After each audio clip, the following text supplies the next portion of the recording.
Hi, Dr. Lim here. In our last video, we talked about weight management and how to reduce obesity basically by two approaches. The first is to cut down the intake of food by eating slowly and only take one big meal a day, and all other meals make it small. A good approach is to take only one solid meal a day and all other meals are liquid meals like the congee and etc. The second approach is to understand the citric acid cycle and put organic acid into your food, like vinegars, cider, enzyme, fermented sour pickles, and etc. Weight management is a big topic and we shall discuss it in special training in future.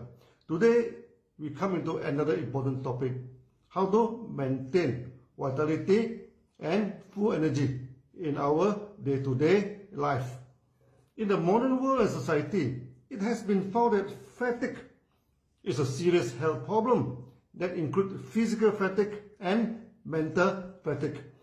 In physical fatigue, you feel energy is always not enough and you are tired to perform many physical activity. You feel lazy to exercise, reluctant to go outside the world to interact. You started to get tired and your body feels weak.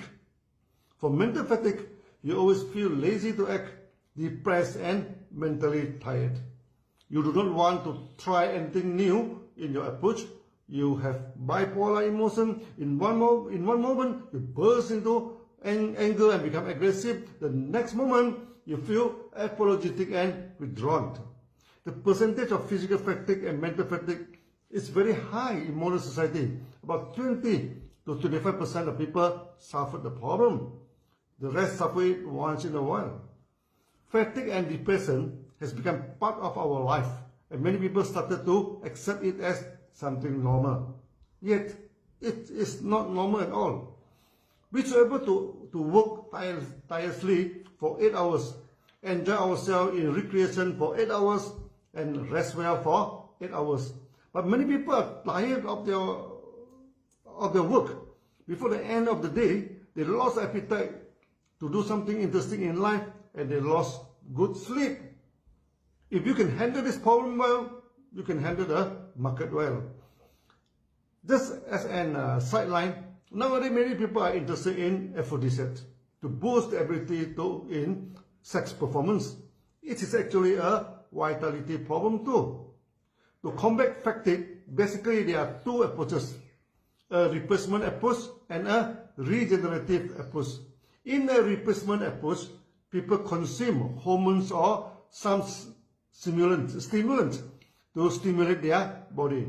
Temporarily, the vitality boosts up and they feel good. But very soon, the body starts to develop dependency in the stimulant. Their life will be ruined if they keep on depending on it unchecked. The extreme case will be drugs, which we know is very bad for health. Next is alcohol. Overconsumption can destroy your liver and your body system. Then the cigarette and etc. Also, for aphrodisiac, some use sex hormones or animal genitals or testes to boost their sex drive. This is the formula for disaster. Soon the body itself depends on it, and without the stimulant, a person may become impotent and face more problems than solving it. Using replacement drugs, hormones and stimulants to stimulate vitality has to be stopped. You should never practice it. Next is the generative approach. We regenerate the body and gain back the vitality. One good approach is the consumption of organic coffee and tea. Before the advancement of medical science, many doctors had a bad opinion about coffee and tea. They found that when those consume coffee and tea, the oxygen content in the blood becomes less. And coffee and tea acted as stimulants, and soon the body is experiencing bad health. However, at the end of the day, some doctors started to realize they are not experimenting on the organic coffee and tea. The commercial coffee used by them is cheap synthetic coffee from the supermarket. This is chemical actually, not real coffee. Then they experimented with organic coffee again and found that the oxygen level in the body increased and the chances to develop hypertension, diabetes, heart diseases cancer, and etc. are greatly reduced. So in many health journals, many researchers openly ask you to drink coffee. The same is with tea. Many teas are packed with artificial flavor and artificial caffeine. That is chemical stimulant and lower down the oxygen content in the body. Then a study is shifted to organic tea. They get a good result which are opposite to the chemical tea that was tested by them. So taking in organic tea and coffee is important for vitality and health. This is how the Dxn produce our products excel over those in the market, as we provide organic tea and coffee. Coffee and tea can improve the blood circulation. You can experiment by using the coffee and tea as face mask. After some time, the face becomes radiant and some pigments started to disappear.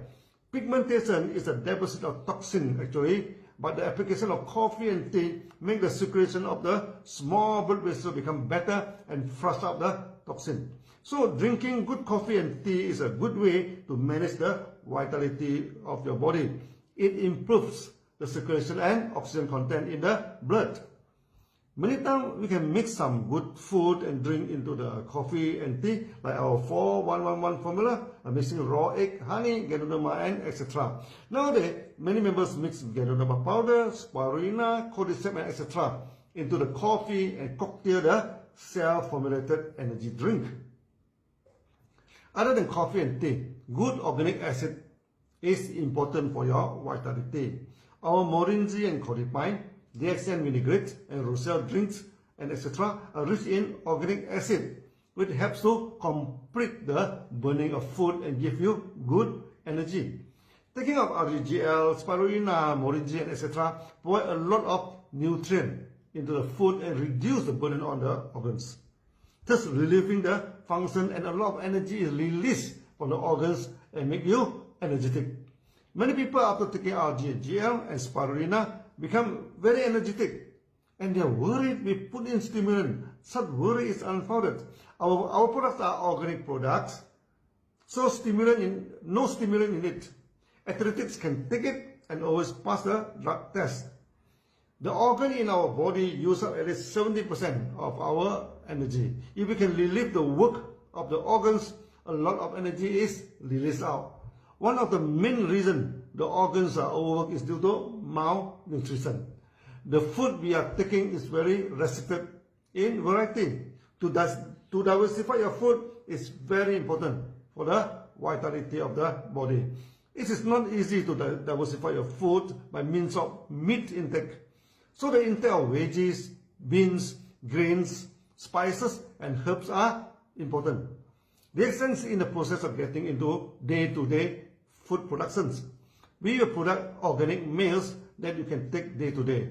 We shall develop mega organic farms to produce organic food cheaply in an affordable manner to diversify your food and to give you enough nutrients.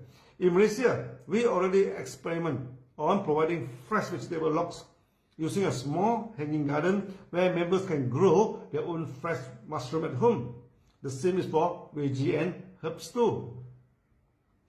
Too much consumption of meat is also not good for health, so we encourage the member to use mushroom to replace the meat in cooking, to cut down the meat to less than 50%. Many environmentalists even ask us to cut down the meat by 80% to save this world and to save ourselves too. If you can maintain a good diet, you can maintain good health. As simple as that. This is an interesting topic which we shall discuss on it in many future discussions. See you in the next video. Bye bye.